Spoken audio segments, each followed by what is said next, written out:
Peraí, a mulher começou a trabalhar por causa do feminismo? Ou a mulher pobre sempre trabalhou e a internet romantizou essa história da mulher burguesa? Vou contar uma história pra vocês. A minha bisavó era pobre, era costureira. Meu bisavô morreu. O que aconteceu? Ela teve que trabalhar pra sustentar as filhas. E aí? Você vai falar que essa mulher não trabalhava? Isso foi antes da Revolução Feminista. Tem uma coisa nessa narrativa moderna que nunca fechou na minha cabeça. E antes da gente começar, já deixa o like nesse vídeo, porque isso ajuda muito o canal a crescer. Comenta aqui embaixo, eu quero ler tua opinião, eu adoro ler as opiniões que chegam aqui no YouTube, gosto de ler os comentários. E eu sei que esse assunto dá o que falar, porque quem nunca ouviu aquele papinho de TikToker, do tipo, se você pode dar opinião, se você pode trabalhar, agradeça a uma feminista. Isso é real mesmo? Eu sou Firmino Cortada, tenho 38 anos, sou de Campo Grande, Mato Grosso do Sul. Ano passado ganhei o Prêmio Best como maior influenciador do meu estado. E aqui a gente fala de política, comportamento social, entretenimento, mundo dos famosos, mas principalmente essas narrativas que a internet cria, repete, até virar verdade. E eu acho que essa aqui é uma delas. A mulher pode trabalhar hoje graças ao feminismo, porque quando as pessoas falam, as mulheres foram libertadas pro mercado de trabalho, eu fico pensando, mas qual mulher? Porque a mulher pobre, essa mulher sempre trabalhou, gente. A mulher do campo trabalhava, a mulher lavadeira trabalhava, a mulher que cozinhava trabalhava, a mulher que costurava, que é o caso da minha bisavó, trabalhava, a mulher escravizada, você vai falar que as escravas, que as mucamas não trabalhavam? A mulher da feira, a mulher da pensão trabalhava. Então sim, gente, as mulheres sempre trabalhavam. Quem que vocês acham que sustentava o funcionamento do cotidiano da sociedade? As mulheres. E a internet parece que criou uma imagem que até 1950 as mulheres ficavam sentadas, tomando chá, olhando para a janela, esperando o marido chegar, sendo todas donas de casa. Isso não existia na maioria esmagadora da população. O que existia, e aqui, gente, é uma diferença de classe social. O que a gente vai entrar? A mulher aristocrata muitas vezes não trabalhava fora. A mulher burguesa não trabalhava fora. Mas aí entra uma confusão muito grande. Não trabalhar porque você é proibida é uma coisa. Não trabalhar porque isso é símbolo de status, de riqueza, de posição social é outra completamente diferente. É aqui que entra o feminismo. Gente, isso existe até hoje no Brasil. Vamos lá. Pega uma família de classe média, tá? O menino não pode trabalhar em shopping, em restaurante, em livraria, porque pega mal. Isso é coisa de pobre. É uma vergonha social. Como assim? Como assim o seu filho tá servindo uma mesa num restaurante? Como que o pai não consegue sustentar que o filho só estude e tenha um carro, só vá pra faculdade? A gente tem no Brasil essa herança aristocrata muito forte. Então, assim, não precisar trabalhar é visto como um prestígio. Sou rica! E aí, talvez a internet pegou a experiência dessa mulher burguesa,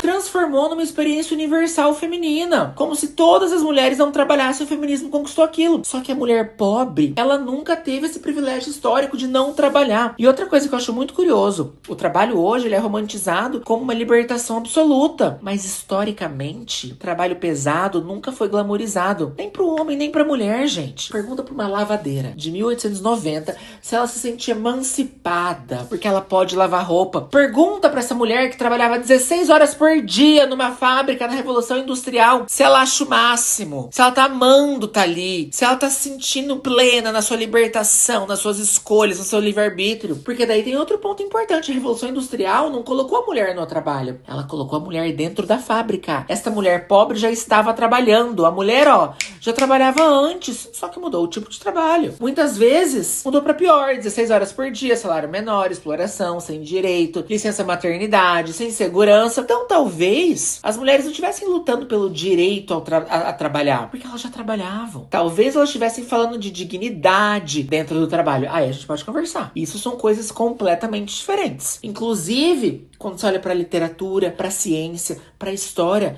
as mulheres sempre produziram. A Jane Austen, lá de Orgulho e Preconceito, Virginia Woolf escrevia, a Mary Curie, que eu visitei o museu dela na Polônia. E tem outra coisa que eu acho interessante. Quando você pega as novelas, por exemplo, vamos lá, você pega a Terra Nostra, por exemplo, que mostrava os imigrantes italianos chegando no Brasil. Gente, aquelas famílias construíram cidades inteiras no sul do país. Você vai falar para um descendente imigrante que a avó dele, elas não trabalhavam, Santa Catarina e Rio Grande do Sul, interior interior do Paraná. Como que não trabalhava? Você vai falar pra um descendente de imigrante que as mulheres da família não trabalhavam? Você pegar um descendente italiano, vira pra ele e fala que a bisavó dele, que veio fugida da guerra, trabalhou na roça, ajudou a levantar a família, criar filho, cozinhar, plantar, sobreviver. Não trabalhava? Como que não trabalhava, gente? Ou então pega um descendente de escravo, de escravizado, vai dizer que os antepassados não trabalhavam, que as amas de leite não trabalhavam, que as mulheres escravizadas não trabalhavam. Tá louco? Tá louco? Doido? Você é pichuruco? Você é pichuruco? Gente, as mulheres sempre trabalhavam e muitas vezes trabalhavam muito. Agora, talvez elas não ocupassem historicamente as mesmas funções masculinas, mais braçais, mais perigosas. A gente olha até hoje e vê os homens, majoritariamente, em função de alto risco, poste de eletricidade, bueiro, mineração, construção, asfalto, plataforma de petróleo. Homens e mulheres historicamente ocupam funções diferentes em contextos sociais por questões biológicas. Isso faz parte da realidade, gente. Eu não vou entrar no assunto, assim, de trans em esporte, mas é exatamente por isso que eu sou contra trans em esporte. Exatamente por isso. Você vai botar uma mulher em plataforma de petróleo, em bueiro, pendurada em poste de eletricidade? Pergunta se ela quer. Não. Mas dizer que a mulher não trabalhava, isso não se sustenta historicamente, isso é uma loucura. E é uma coisa amplamente repetida, mas se você pode trabalhar hoje, agradeça a uma feminista, Pega a tua bisavó, tua tataravó, se ela não fosse rica, pergunta pra ela se ela não trabalhava. Então talvez a pergunta correta não é quando a mulher começou a trabalhar. Talvez a pergunta seja quais mulheres tinham o privilégio de não trabalhar. Por status, porque eram ricas, porque eram aristocratas, porque eram burguesas. A mulher pobre sempre trabalhou. E a história tá apagando isso pouco a pouco. Apagando a mulher rural, apagando a mulher negra, a mulher operária, a mulher imigrante, a mulher que não era rica, não era aristocrata, que sustentava casa, filho, comida, sobrevivência. Chiquinha Gonzaga! A minissérie da Globo, lembra de Chiquinha Gonzaga? Que é expulsa de casa. Vai falar que aquela mulher que era pianista, não trabalhava, que era artista. Então não, gente, o feminismo não inventou o trabalho feminino. A gente pode falar que ele lutou por condições mais dignas de acesso, mercado formal, direito ali, naquelas fábricas, naquelas jornadas infinitas de trabalho. Então eu acho que a forma mais honesta da gente contar essa história não é enfraquecer nenhuma luta, mas talvez deixar ela mais real e não tentar apagar a história. Fingir que ela não aconteceu. Vocês não vão conseguir apagar a história de que mulheres nunca trabalhavam. As mulheres sempre trabalhavam. Mas existe uma questão biológica, existe uma questão social. Realmente, gente, as mulheres ricas começaram a trabalhar depois. Mas quais mulheres você tá falando?